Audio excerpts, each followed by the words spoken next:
Hello, greetings. Hope that you are well today. Hope everybody is maintaining your mental, physical, and spiritual health, your sanity. Hope you feel great. Glad that you've joined us this week for this week's episode of Our Ancestors' Voices, a weekly program sponsored by the All African People's Revolutionary Party. Welcome, welcome, welcome. And today we're going to be talking about just a simple, hold on just a second here. Capitalism, capitalist technology. Sorry about that. But what we're going to be doing is talking about Guinea-Bissau, why you should care, what's happening there, and update. We did a program about a year ago almost now on what's been happening in Guinea-Bissau. So we're going to recap some of that and contextualize it for you, something that you would never get watching the capitalist news. So it's very important because what's happening in Guinea-Bissau is specific to what's happening all over Africa, with the efforts of imperialism in its dying phases to continue to control Africa and African people and the entire planet. So we're just going to be talking about that. So we're glad that you're here to join us. And we want to also, of course, acknowledge the indigenous people of the Western Hemisphere, the actual indigenous people, not these pretenders who are pretending to be native to the Western Hemisphere, but the actual indigenous people, people who, without question, are native or call themselves Indian.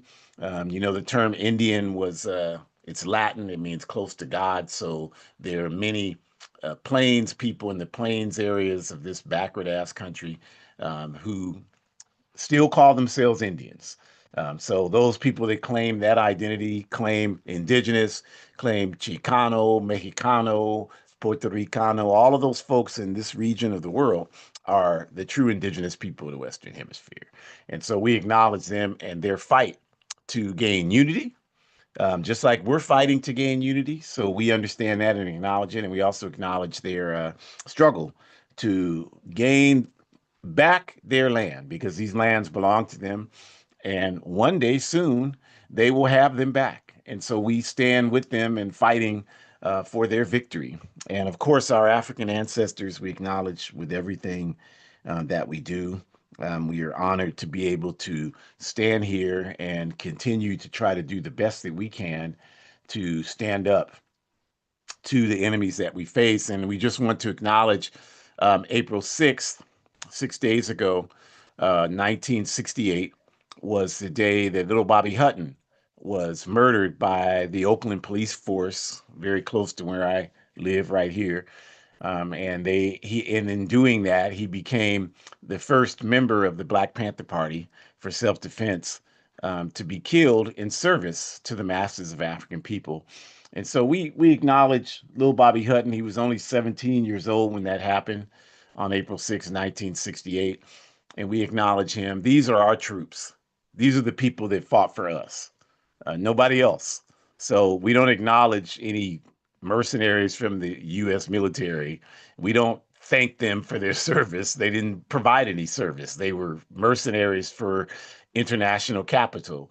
And we understand that they didn't know about that. They didn't mean to do it, but that does not change the objective truth. So we refuse to go along with these lies that are designed to just make people feel better for the fact that this is a backward ass system that provides no meaningful ways for people to support themselves and their family other than to go overseas and kill innocent people for the interests of international capital. We're not going to pretend that that's not the case. So we acknowledge the real troops who fight against injustice.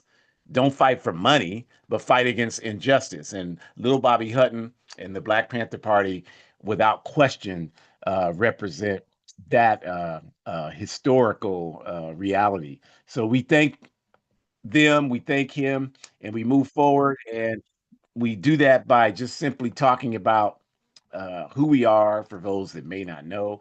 Our Ancestors' Voices is sponsored by, again, the All African People's Revolutionary Party, AAPRP, which is a revolutionary, independent, mass Pan African party that is based in Africa with the objective of Pan Africanism, which we define as one unified socialist Africa. We recognize that is a mouthful for a lot of African people, particularly in this country today, who have swallowed the Kool-Aid regarding the solution to our situation being simply one of entrepreneurship within the capitalist system, building wealth within the capitalist system, drank that Kool-Aid. We get it. But those things are clearly not the solution to the problem that we have. And we are happy and have done so many times, explain why they're not. The solution is our own self-determination based on justice, and we cannot build wealth on a system that's built and maintained on exploiting our mother Africa. That makes us complicit in the crime to want to build wealth in a system that got rich by robbing us. And our solution is that, well, we just want to work within the confines of their thieving system and create some resources for ourselves, not for the masses of our people, because I think everybody understands, like, everybody can't get rich. In order for there to be rich people, there has to be poor people.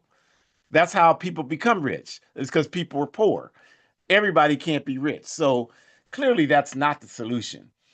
So the solution for us is Pan-Africanism, one unified socialist Africa. And I work to achieve Pan-Africanism. It's outlined in Kwame Nkrumah's handbook, the cover of which is displayed on this page.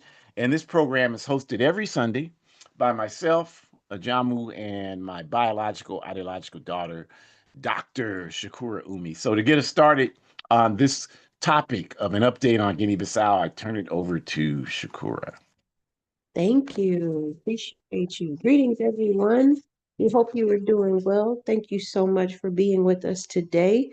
So, if you are asking yourself why we should focus on Africa or why our seminars tend to focus on Africa, we are more than happy to explain that to you today. As you all may know, or maybe this is your first time with us, if it is, welcome. Africa is the national home for the All African People's Revolutionary Party. This is where our organization was founded, but it's also the national home for African descent, African people, and the future of Africa is what will define our future as African people, but also since the birth and civilization of all people comes from Africa, really what happens to Africa defines all of our futures. And it's critical for us to accept this, whether we understand it very carefully or whether we're still trying to break the pieces down and process what was just said. This is still true, regardless of how we feel about it. Coincidentally, a lot of Africans mistakenly accept the propaganda of the capitalist world that our only hope for salvation is identifying with them, assimilating, falling in line, buying into the propaganda, adopting what it is that's being sold to them because the wealth, their wealth, is on stolen wealth. And being able to exist and survive, outside of capitalism is a hard concept, I think, for a lot of Africans to understand. But that's precisely why we need to continue pushing for why we should focus on Africa. And if you really think about it, for the many years that we've been doing the seminar so far, during the month of February, for example, if you notice, we tend to focus on Africans who were born outside of the US. We try to bring light to Africans who we have never talked about before, or maybe you have never talked about before, names that you're not familiar with. Of course, we pay homage to the Harriet Tubmans and the Martin Luther Kings, but we also try to acknowledge the Carlotta Lusumis and the Theodore Gomes, because those names need to be spoken of as well, the Elizabeth Sabekos and the Thomas Sankaras, right? And I think that all of that is by design based on what we just talked about in this slide. It's important for us to understand that the impact that African people have in society is very much contributed to what has happened to the continent. And just like you see on the slide, you see the different materials and the images of those materials and how their fact that they have been exploited, the fact that those materials belong to the African nation, which means they belong to the African people, but the African people do not control the African nation. So therefore, those resources are not being attributed towards the outcomes of African people. The sooner that people understand that, the sooner that they make those connections. And more importantly, the sooner that Africans accept the fact that they are in fact African, I think then we'll be able to really have some idea and an understanding of why we talk about wealth so much. Just looking at the image on the slide, clearly you can see how profitable those materials are. And I think that the European colonizer also very much understands that. But if people are walking around not even accepting that they are in fact African, Baba Jamu just spoke to that by saying we're honoring and acknowledging indigenous people of the Western Hemisphere who are actually indigenous to the Western Hemisphere, meaning they descend from this land. African people do not descend from this land. We descend from Africa. And so we shouldn't be walking around saying that we're native. We shouldn't be walking around saying that we're indigenous to Western Hemisphere land. We are indigenous to African soil. And the sooner that we accept that, the sooner that we can start to really build on that, the better off we'll all be in terms of being able to really fight for what is necessary. It's very much okay for us to be aligned and to support the indigenous people of the Western Hemisphere. It's not okay for us to be embarrassed of our own identity and self esteem and instead try to take on that of someone else's. Not only is that unnecessary, but it's not helpful to the indigenous people's fight, and it's certainly not helpful to our fight. So we need to continue thinking about that in terms of what that means on a larger scale. And part of us fighting and resisting the colonization and the neo-colonization is having a strong self-esteem of thyself and having a strong acknowledgement of thyself. Next slide, please.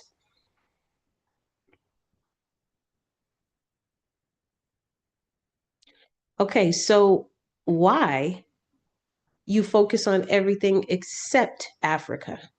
We can talk more about this in detail, but if you were to consider any smart thief, right? Any thief who is educated, who wants to establish what a consistent method of stealing from you will always include some type of component where they can convince you that the object they are stealing from you has little to no value. That's a very intelligent thief who can take something from you and make you feel questionable about how profitable or valuable the item is that they stole from you in the first place, making you start to second guess, what the impact of that is. The enemies of African people have convinced many of us that the capitalist system they built from robbing us blind is our best effort at progress. And this is what we were speaking to in the previous slide in terms of accepting what the current propaganda is, in terms of accepting what the outcomes are, and not assuming that we can fight against it, not assuming that we can resist it, not assuming that we don't have to accept it, right? Like those are all of the motions that the system wants to deconstruct from you and wants to remove from you. If you are too busy trying to fight and resist, then you're not going to really be able to fall in line. And that's what they want. They want us to be good slaves and to fall in line. They want us to follow the rules and go by the book and do all the things that we're supposed to do to be good people in society and to be patriotic and all of those things. But I always ask the question, but how are you following rules in a game that was never meant for you to play and succeed in the first place? How are you following rules that were never designed for you to begin with? Because if that were truly the case, if that were truly, truly, truly the case, none of us would be struggling because our class status would not be a factor into how we can have consistent and stabilized ways to make a means and to earn a living every single day. None of us would be stressed about the impacts of capitalism because we would be okay and we wouldn't have anything to worry about. Every single one of us is worried about something. We might be worried about our health. We might be worried about our family's health. We might be worried about our bills. We might be worried about our job. We might be worried about our car. We might be worried about the fact that we don't have a car and we need a car. All of that is connected to capitalism. Some of us don't have food. Some of us are worried about how we're going to get our next meal. And all of us tuning in right now have at least one thing that is of concern to us. At least one thing. Even if you don't admit it to us, we are telling the truth when we say that. That is because of capitalism, you all, because none of us were born into the one percenter family where we can just have everything we want and not have any worries whatsoever because we're always exploiting the rights of other people and the wealth and items of other people. Because none of us are in that category, of course, we're going to have things that are of concern to us because we don't make enough money to actually be okay to do all the things that we need to do to make things harder for other people. So instead, they're good for us. So because of that, that is the same system that we are also trying to assimilate with. That's exactly what the slide is saying. That is the same exact system. And my question to you is, why would you fall into that? Why would you accept that? Why would you want to assimilate into a system that is constantly stripping you and telling you you're not good enough? Why would you want to continue pursuing that? For those of us that are on a very healthy track in terms of understanding how pain and victimization and manipulation and good therapy, what that means that we are choosing to be in a bad, toxic relationship with capitalism while capitalism is verbally, physically, spiritually attacking us. And we are giving capitalism consent to do that if we assimilate and if we fall in line. That's what that means. And if you're not willing to tolerate a toxic relationship with a person in your life, why would you be willing to assume a toxic relationship with a system that means you no good whatsoever and only harm? That's the question. And just because society is telling you you need to do that, it doesn't mean you need to do that. This is why it's so important to think for yourself. This is exactly why. It is so important to think for yourself. We must never, ever lose sight of that. We must always think for ourselves, no matter what. Because the minute that we stop knowing why we're doing what we're doing, that means that the system has won. And that means that we can no longer be able to make our own decisions that determine our outcomes. And ultimately, that's why our ancestors fought, so that they could give us that right to be able to do that. We would be immensely disrespecting them if we were to now reverse the time and go back to a period where that wasn't an option for us. So again, we say to you, it is always based on not just your own individual experiences, but the fact that your ancestors sacrificed for you and the fact that we're trying to build a better world for the children to come after us. If that's not enough, you should understand the importance of thinking for yourself in terms of really identifying with the same system that has constantly worked overtime to harm you and to devalue you. And again, we ask you, and why are you falling so hard to fall in line with that when this system has no means for you to be successful by any means necessary? If that were the case, as I said, you wouldn't have the worries and concerns that you have. And if you don't have worries and concerns, you should ask yourself how many people have been exploited and harmed so that you can benefit on their behalves. That's the question. I will leave by highlighting the image in the bottom right. Very, very powerful. This is the rapper Cameron, and this was a quote directly from him saying, I am Cameron. I ain't no African. And again, when we think about what propaganda is and representation, language, the importance of all of that, we have to really dig deep into understanding that is exactly what the system wants us to do. The system does not want you to be educated. The system does not want you to practice organizing. The system does not want you to join an organization that is working for justice. But because the system does not want you to do that, shouldn't that be the reason that you do it? Because the system has already proven to you that you can't trust the system. The system is not going to help you get free. The system is not going to help your ancestors get free. So that means it's up to you to think for yourself and to pursue that. This is why joining an organization working for justice is one of the best ways to do that. But if you're not ready to do that, you can at least continue supporting Pan Africanist organizations that are working for justice, including donating to our African Liberation Day event that is coming up in May, because we are definitely raising money so that we can continue increasing the political education of the masses of people. Thank you very much. Asante Sana Medasi. Thank you very much for that. And that's a great, of course, segue into Guinea-Bissau and the African Party for the Independence of Guinea-Bissau, or the PAIGC. And the PAIGC was founded by Amilcar Cabral, whose picture is in the bottom right of the screen, in 1956. And the PAIGC, or its full title translated, African Party for the Independence of Guinea-Bissau and Cape Verde originally, they waged a successful guerrilla war against Portugal. And in 1973, Guinea-Bissau became independent under the governing of the PAIGC. Now, since 1973, Guinea-Bissau has suffered numerous military coups d'etats and there's been instability.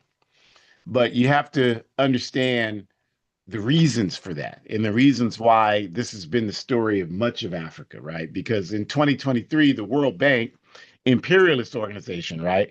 Their interests are in looking at the world as a mechanism to determine how to better control the world. Because the World Bank and the International Monetary Fund, if you're not real familiar with those organizations, they're international finance organizations. And what they do is they're funded primarily by the imperialist countries. The United Snakes of America, for example, provides a significant percentage of the budget for the World Bank and the International Monetary Fund, along with the United States, the Zionist state of Israel, Britain, France, the usual criminals that you can imagine. These are the folks who finance these international finance institutions. So, of course, although they want to make you think these institutions are there to represent the interests of the world, that's why they call it the World Bank and International Monetary Fund. Really, their purpose is to ensure that the interests of international capital, dominated by the countries I mentioned, that those interests are represented and protected. So when they analyze the world, that's the vision that they're doing that from. What potential is there for uh, additional markets in the world for capitalism to exploit? What are the mechanisms that we need to utilize to set up these territories in a way so that the exploitation of them is easier? The mechanizations are put in place that allows them to be more efficient at creating profitable centers for international capital. That's what they're concerned about. That's what the International Monetary Fund and the World Bank exist to do. So when they say that Guinea-Bissau in 2023 is one of the most resource-rich countries per capita in West Africa, and you have to remember, Africa is the most resource-rich land base on the planet Earth. And Africa has more natural resources than the rest of the world combined. Africa has more natural resources than Europe, North America, South America, and Asia combined. Don't take our word for it. You can easily Google that and find that out for yourself. And that's the reality. So, because of that, when we talk about natural resources, we're talking about rare earth minerals that come out of the ground that provide the mechanism through the conversion through technological means to uh, provide us what we need to live and develop the way we do, right? The ability to have internet results from rare earth minerals. The ability to have cell phones and laptop computers and flat screen TVs and to charge them and plug them in and all of these things and the batteries in your cars when you have electric cars, all of these things exist due to rare earth minerals. The ability to have lights, to put gasoline in your vehicle, even to build the vehicle, to have the mechanisms to have steel and zinc to build the vehicle, rubber for the tires, chrome for the wheels. All of those things come from the earth originally before their conversion. And Africa has more of those things and many others. Diamond, gold, we can go on and on. We talk about it all the time. The three-fourths of the chocolate consumed in the United States comes from Ghana. We can go on and on with that. Rare earth minerals, these things come out of the earth and they're brutally and viciously exploited by international capital, not to benefit the people who live in the areas where these resources are, but to enrich the pockets of multinational corporations. So even though countries like the Congo and Mozambique and Zambia and Zimbabwe, they produce the overwhelming amount of lithium for the car batteries, of cobalt for being able to have a battery in your phone that can be charged, your cell phone, and everything else, even though they produce the overwhelming majority of access to those resources that allow you to do those things every day, the though that the richness from you being able to buy this phone and charge it buy this electric car and drive it. That goes into the pockets of Tesla and Toyota and Ford and Chevrolet and Honda, and Lexus and all of these people, Apple and Motorola and Samsung. They get the riches from that. The people in the Congo, Zimbabwe, Mozambique, Zambia, they don't get anything from that.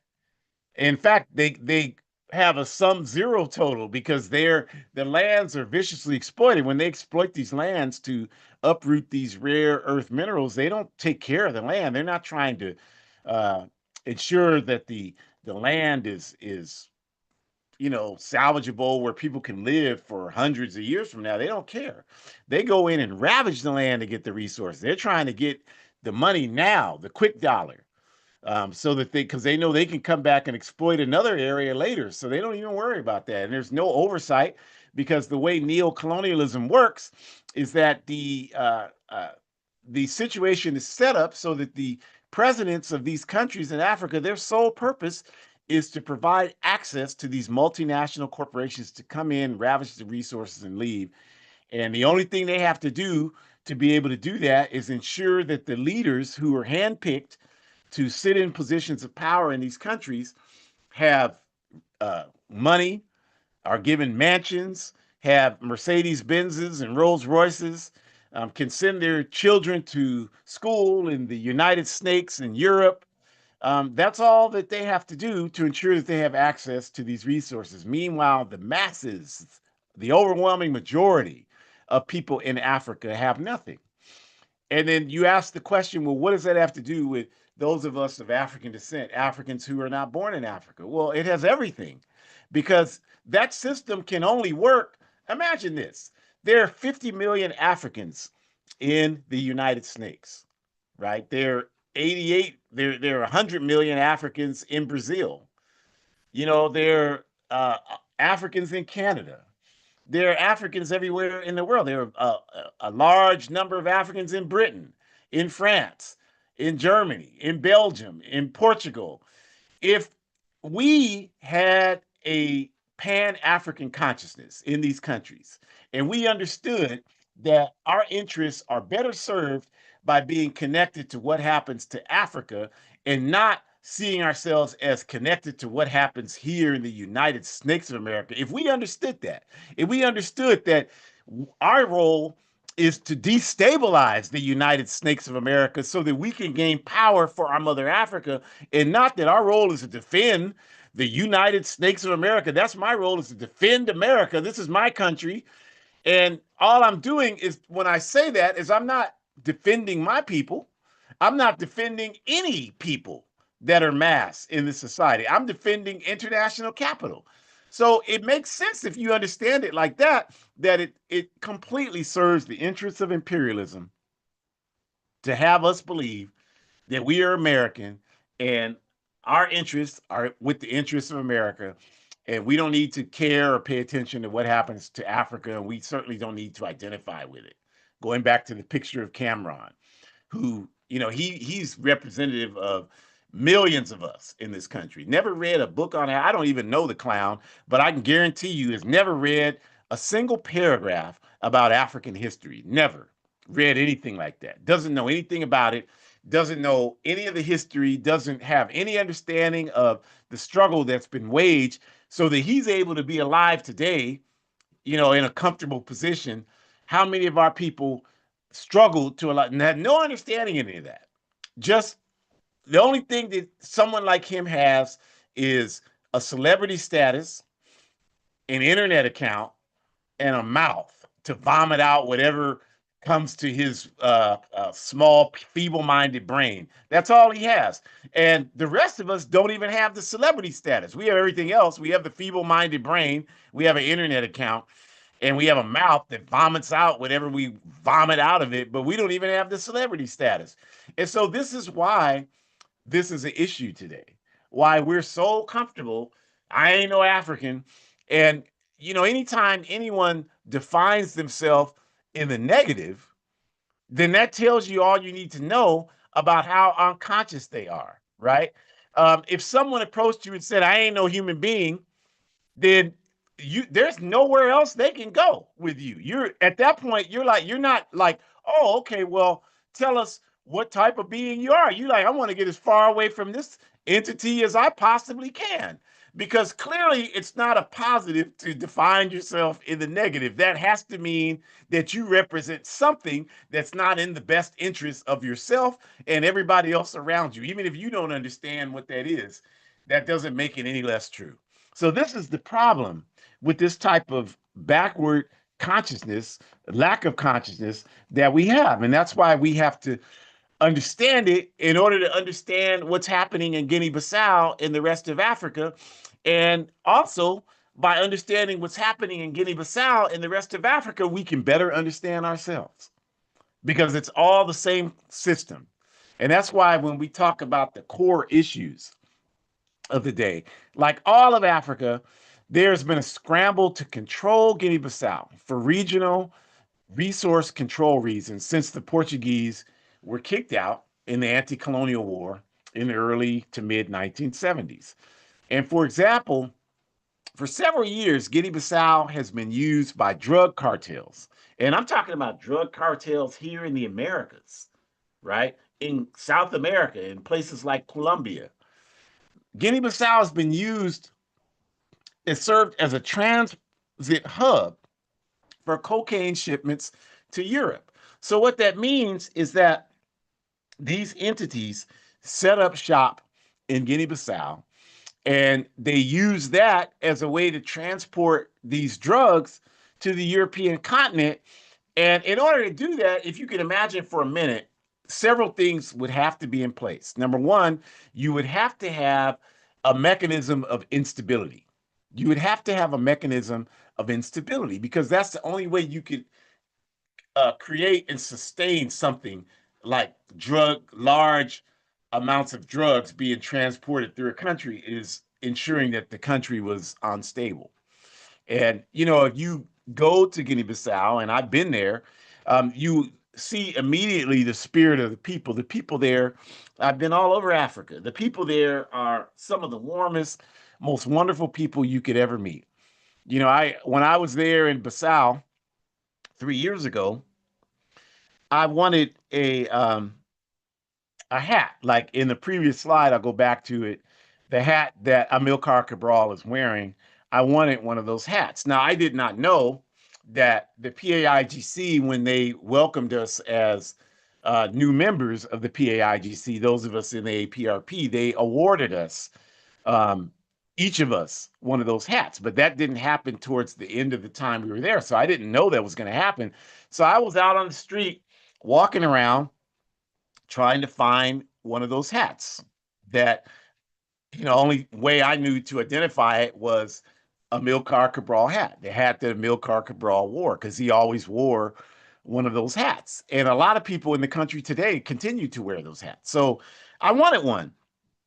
And I'm walking around on the streets. And, in Africa, you can walk around on the streets. You can't do that in this free and democratic country that we live in here. You get robbed if you walk around the streets at night. But in Africa, you can walk around the streets at night. And, I did it often. Every time I go to Africa, I was walking around by myself. And I was walking around in down in central Bissau. And I'm going through the marketplaces looking for a hat. And I wasn't finding one. And this African saw me walking back and forth. And so he approached me, and, the language barrier was there, but he's trying to ask me, like, how can he help?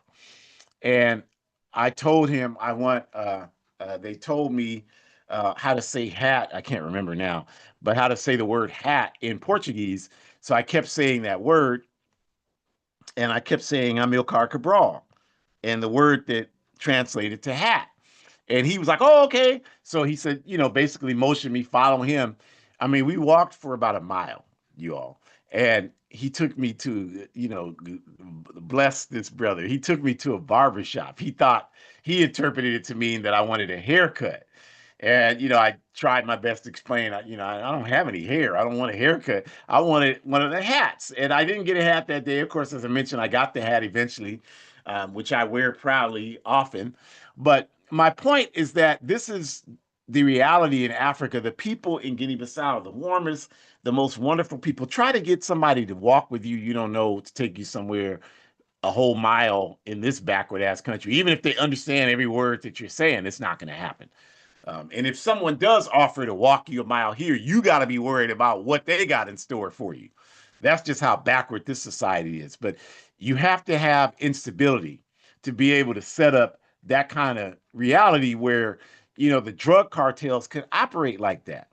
Now, of course, the PAIGC today in 2026 is still a major threat to this neo-colonialism that allows these drug cartels and this kind of criminality and the exploitation of the resources, human and material, all of that to continue to exist. The PAIGC is a constant threat to that. And as I've said on this program multiple times, I understand how the PAIGC is a threat. When I was there, we went around to the various uh, locations where communities where people lived, and there were hundreds of people. Like the PAIGC has mass support in Guinea-Bissau. I saw it with my own eyes, no question about that. So they are, without question, a threat to imperialism. And it's due to their desire, their continued focus on the self determination of people in Guinea Bissau and the self determination of Africa and the self determination of all Africans everywhere on the planet Earth. This is a threat to international imperialism, right? All the places I've been in Africa, the people in Guinea-Bissau had one of the highest levels of Pan-African consciousness. That consciousness exists everywhere. Like, as if you've been paying attention, I was just in a Zania, or what you call South Africa, 2 months ago, and there was certainly a high level of Pan-African consciousness. I'm talking about just the people on the streets. There was certainly a high level of Pan-African consciousness there, but I haven't really seen it to the level. And in other places I've been, like Ghana, certainly it exists there. But Guinea-Bissau was really at a totally different level. Like, people understood clearly, like when they saw me, they knew where I was from. They understood clearly, like they do all over the continent, but on a different level. For most people on the continent, it's like, yeah, you're African, you belong here. It's not even a discussion. Like everybody knows that.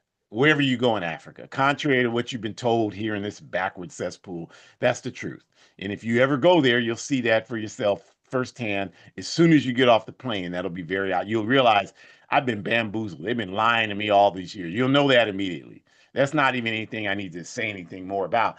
But the difference in Guinea-Bissau is that people understand it on that level, but then there's also the next level of we got to do something to bring unity to our people all over the world.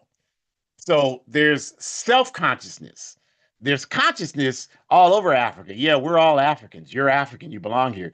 But there's more, I experience more self-consciousness in Guinea-Bissau, where people were more like, yes, we need to engage this fight to liberate our people, liberate our continent, and liberate our people. So my point, you all, is this is a big danger to international imperialism. Imagine if that level of self-consciousness existed in dominantly throughout Africa.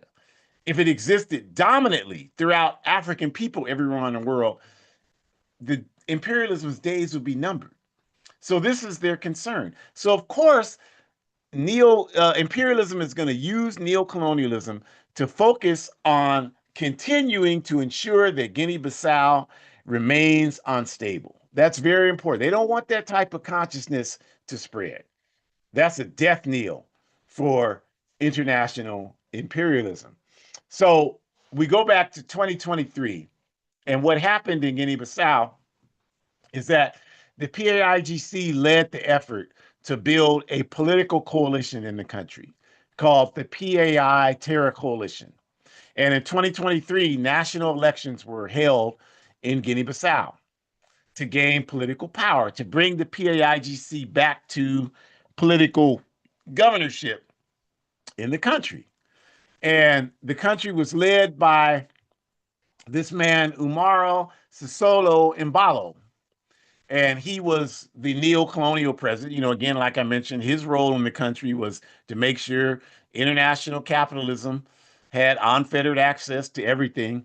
And in doing so, his picture's at the bottom of the screen there. In doing so, you know, he's provided resources and riches, and that's how neo-colonialism works. So the election happened. And when the election happened in the early part of the summer in 2023, the PAIGC had a mandate in the election. They won 54 of the 102 National Assembly seats in the June 2023 national election. So, what should happen next is that those 54 PAIGC delegates should have been seated as National Assembly members. Now, the National Assembly in Guinea-Bissau is the equivalent of the House of Representatives and the U.S. Senate here in this backward cesspool. It's the national legislature in Guinea-Bissau. And they won over 50% of the seats, right? They won, and you know how that works. Even in this backward cesspool, even on paper, you know, if you have the majority in the House or the Senate, then you have the ability to ride out most of the legislative decisions. Now, you know, there's so much technology and backwardness that happens in this system. You can't really. It's not. You know, it doesn't happen that easily. But that's on paper. That's how it's supposed to work. So you at least, if you know that, you can understand that by winning 54 seats, they won the majority of the national legislature. And then the initial count, and you know, these elections are overseen by international observers, they call them. People from the United Nations, people from all these organizations. And those none of those organizations are friends to Africa and African people. But they do this international observation. And these folks confirm the National Assembly election results. They also confirm that Domingos Piera, the brother in the top left picture, the president of the PAIGC, that he won the national election for president by almost 100,000 votes in the country, that he won the election. But despite the international observers who are no friends to the PAIGC, no friends to the AAPRP, no friends to Guinea-Bissau or Africa, no friends to any of us, even though they all acknowledged the election was held in an honorable fashion, Mbalo came back and said, no, the election was unfair. So they invalidated the election. As the president of the country, which he didn't have the legal authority to do, but he did it anyway, because in neo-colonialism, you do whatever the master tells you to do. So they invalidated the election, and they didn't run the National Assembly election again. I don't believe that happened. But they did run the national presidential election again. And mysteriously, in the second time, Mbalo won by about 80,000 votes over Domingos Piera. And this time, the international observers reported numerous violations of democracy, numerous violations of ensuring that the election was fair and just, that they didn't report the first time. So clearly, it was a scam to ensure that the neo-colonialist president Mbalo was able to stay in office, right? And this was despite the PAI Terror Coalition, you know, winning the 53% of the National Assembly seats in the popular vote. They were never seated. To this day, they have never been seated. 3 years later, those 54 um, electoral victors have not been seated, right? And not only that, but Mbalo stayed in the position of president, even though clearly he didn't win the election. What happened after that is the PAIGC and comrade brother Pierre called for mass protests, and that happened. Hundreds of thousands of people hit the streets in Guinea-Bissau, and Mbalo responded with massive police reaction, overreaction, violence against peaceful protesters. And using that as an excuse, the peaceful protest as an excuse, Mbalo dissolved the National Assembly rather than seat the legitimately elected people. He just dissolved the National Assembly. And, you know, this, of course, put him in full power to make decisions because they didn't have a legislature anymore. Guinea-Bissau's constitution prohibits the president from having the authority to dissolve the National Assembly for the first 12 months of that National Assembly's existence. And that's the period we're talking about. So again, he didn't have legal authority to do that, but he did it anyway. Okay. And what happened several months ago is because of the PAIGC and the other members of the PAI Terror Coalition fighting to expose all of these things I'm talking about, the protests continued. And several months ago, Comrade Brother Domingos Piera was arrested and placed in prison. And that's been several months. He's still in prison today. In Bissau, I believe. He's still in prison today, though, simply for calling out the contradictions. There's no crimes that could be accused of the brother. If you study his history, he has a remarkable history of integrity in terms of leading the PAIGC and leading the struggle. I got a chance to meet the brother, shake his hands. He handed me my PAIGC credentials. I had a chance to meet this brother. I wouldn't, you couldn't pay me to want to meet the leader of the Democratic Party in this country, the leader of the Republican Party. You can pay me money. You can pay me $50,000 to be in the same room with any of these goddamn bastards here. But I actually had a chance to meet this brother, and I've studied the history. I know his integrity. I know the integrity of the PAIGC. And so this is what these people want to prevent from happening, right? This is what they want to ensure doesn't happen. So what that means, you all, is that today, Comrade Piera remains in prison.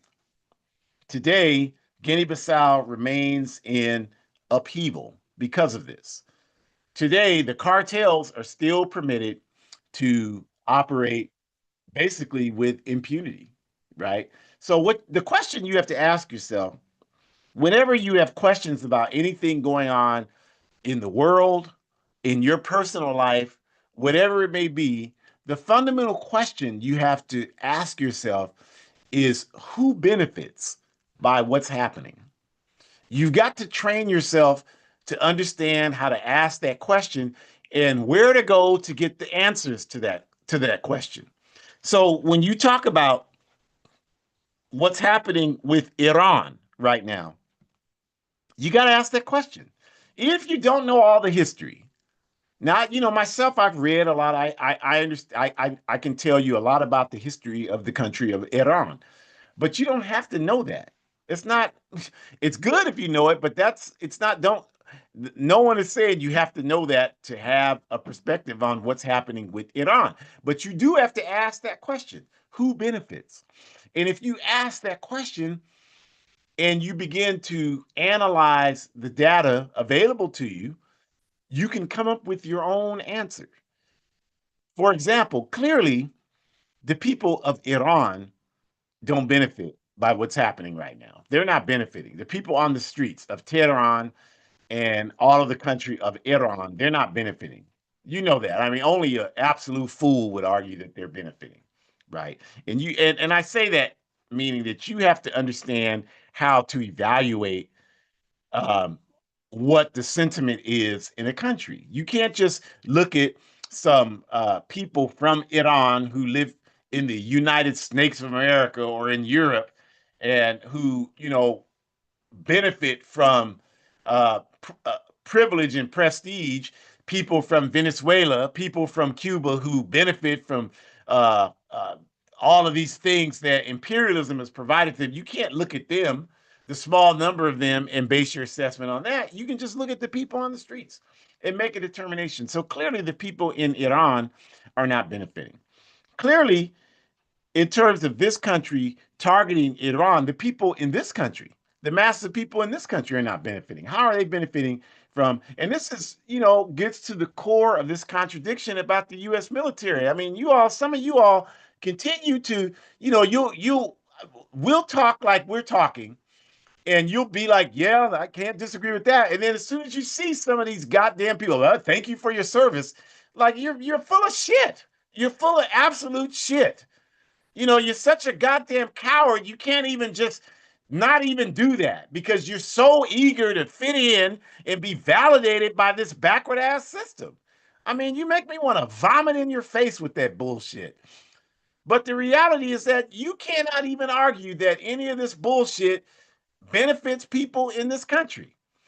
And I'm saying that directly. The US military is in Iran, in that region, fighting, and you're saying thank you for your service, but yet you cannot even articulate how them being over there is helping you do a goddamn thing.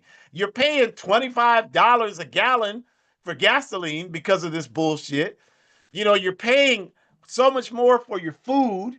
You're unable to have any type of economic security. So there's no question that not only is none of that nonsense helping you, it's making your life harder. But yet you still thank you for your service. I mean, what a fucking idiot that would do that. I'm sorry, but that's what it is. You just it's stupid. And some of us are sick of that stupidity. And we just are going to tell you how it is because that's the only way we can get your attention is we got to talk to you. I mean, I wish it was an easier way. I've tried every other kind of way. I've tried, well, we have to reasonably think about this, but that doesn't work, you know? So that's the problem right now. And what has to happen to correct that is that we, meaning all of us, have to decide that we're going to take a different approach to analyzing the world. And we can't just keep doing the same thing and expecting a different result. So instead of that, why don't we try something different? Why don't we say, let me look at this from the standpoint of the oppressed masses? If I see something happening in Guinea-Bissau or Sierra Leone or Zimbabwe or Ethiopia or the Western Sahara or anywhere in Africa, the first thing I need to ask myself is who is benefiting from that?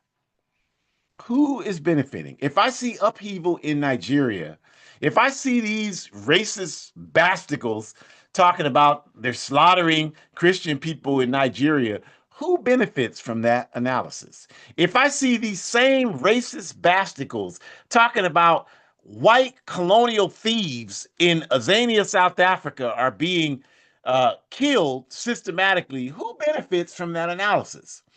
And you already know the answer. As soon as I say it, you know the answer.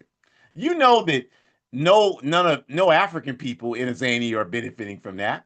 You know that. You know who's benefiting from it. So this is what the way we have to train ourselves to think. And then once we do that, then we have to start honestly saying, what can I do to impact that in a positive way? Because each and every one of us can do something. You don't have to go to Guinea Bissau. You don't have to do that. You don't have to, nobody said you have to go over to Guinea Bissau undercover and make an attempt to liberate Brother Domingos Pieta from prison. That's not what we're talking. This is not TV. This is not the movie theater. We're not asking you to be an adventure superhero. What we're saying is that you got to decide what you can do. Maybe it starts with you just reading a book. I'm sitting here, I have in front of me, because we're reading this book again in our cadre circle, Unity and Struggle, Amilcar Cabral. Maybe it's just that simple. You read something by Cabral's writings, Unity and Struggle, Return to the Source, something of that impact. You do that. Maybe it's that you decide every month, I'm going to give $5 to an organization fighting for Africa. It could be the AAPRP. It should be. Maybe that's what you do. And then you don't just stop there. You don't say, well, I've done enough. I don't need to do any more. And then you take on the mission. I'm going to let other people know so that they can do it. I mean, even if someone did that, just said, I'm going to get a little more information about the situation. I'm going to ask myself who benefits. I'm going to get a little more information about it. I'm going to decide that I'm going to support people working against that. And I'm going to let other people know so they can do the same. Even that little bit will cost you about 20 minutes out of your week at the very most. And you'll be making a significant contribution. So we want to make that a call to action for you to do that. You don't have to ask anybody else's permission. You don't have to wait for anything. You don't have to say, I'm going to get started as soon as January 1st comes so I can make a New Year's resolution to do it that I'm not going to follow through on. You can do that. If you're serious, you can do that today. And we just encourage you to do that. And we ask you to join us. We thank you for joining us today. We ask you to join us next week, April 19th. We have the wrong topic there. I'm very sorry. It was confusion. Actually, what we're going to talk about next week is we're going to provide further evidence. We're going to do the program on Freddie Gray, but not next week. Next week, we're going to talk about further evidence that the U.S. empire is facing imminent collapse. Further evidence that the U.S. empire is facing imminent collapse. That's the program next Sunday. Boy, I'm sorry, I'm very tired right now. Sunday, April 19th. So join us for that. The QR code in the upper left-hand corner, APRP programs, this one and others. The Forward Ever shop, you can get clothes that reflect these African sentiments. So we want to invite you to do that. Tell other people to do that as well. Go to Hood Communist. You can do that. It's a revolutionary Pan-African blog. So we invite you to do all those things. Again, if you're in the Sacramento area, we invite you to come out to our community self-defense classes every Thursday, 6 p.m. The address is 2775 Cottage Way, like cottage cheese, 2775 Cottage Way, Unit 15. Unit 15, come on out. You don't have to register. We're practicing self-defense moves. We're practicing offensive moves to defend yourself. And we're studying. This past Thursday, we talked about understanding how the credit system works. So we always have something good for you, your mind and your body. So if you're in Sacramento, spread the word. And if you're not, spread the word. For people, you know people around here. Everybody want to be in California, so you know folks. So go ahead and tell them. If people hate on California, that's because, anytime somebody's hating on something, that's because that's what they wish they were. Those of us, we know that. This is beautiful. The indigenous people have beautiful land all over here, but California is at the top of the list. And so, people out here, so let them know. And then African Liberation Day, as Shakur mentioned, is coming up. There's a flyer on the screen. That is the flyer for our Oakland event here in Oakland, California, United Snakes, on May 23rd, 1 to 4 p.m. So we want to invite you to go there. And then if you look to the right, you can donate, as Shakura mentioned, to African Liberation Day. Venmo, it's A-APRP at AAPRP. So go ahead and donate what you can, even if it's just $5. Your money goes not to our Oakland event. We finance that out of our pockets. It goes towards all of the African Liberation Day commemorations that we will hold all throughout the African continent. We'll have them all over Africa. And so we want you to, please donate so that folks can, we can have the resources over there. We want you to join the APRP. You can do that by going to www.aaprp-intl.org and the QR code on the bottom right. For our work in the Sahel region, we ask you to become a monthly sponsor to that. So maybe you donate $5 to ALD. Maybe you become a monthly sponsor to the Sahel work with $10, $15 a month. You got 15. You can't be in capitalism without $15 in a month. So make that commitment. These are the things we're talking about. And then my book, Last Thing, A Guide for Organizing Defense Against White Supremacist, Patriarchal, and Fascist Violence. A Guide for Organizing Defense Against White Supremacist, Patriarchal, and Fascist Violence. It's a very good book. There's plenty of reviews. If you don't believe me, the QR code is right there. So please buy it. It's only $8. I'm not going to be on Oprah Winfrey's book list. I'm not going to be on Reese Witherspoon's book list. They don't have books like this on their book list. The only way people are going to know about this book is if you tell them. If you don't tell them, they're not going to know. So please help us do this work. If you have the book, we thank you. But tell someone else. Call your library, have them put it in there. Call your bookstores in your area. Ask them, it's only $8 so they can get it, sell it for $10, and they'll make a lot of money. And that's a great thing. 100% of the proceeds go towards the anti-fascist work. Yesterday, I did a weapons training here in Sacramento took people through safety of handling weapons, how to deal with that. You know, these are young people, they don't have money. So, you know, I have to help them in terms of ammunition. Ammunition is not cheap. You know, targets, eye and ear wear, all that stuff. Cleaning supplies for the weapons we used. So I pay for that out of pocket. So if you buy the book and you tell people, that helps us be able to train more people. Help us do the work. Help us. That's all of our responsibility. Forward ever. Have a great rest of your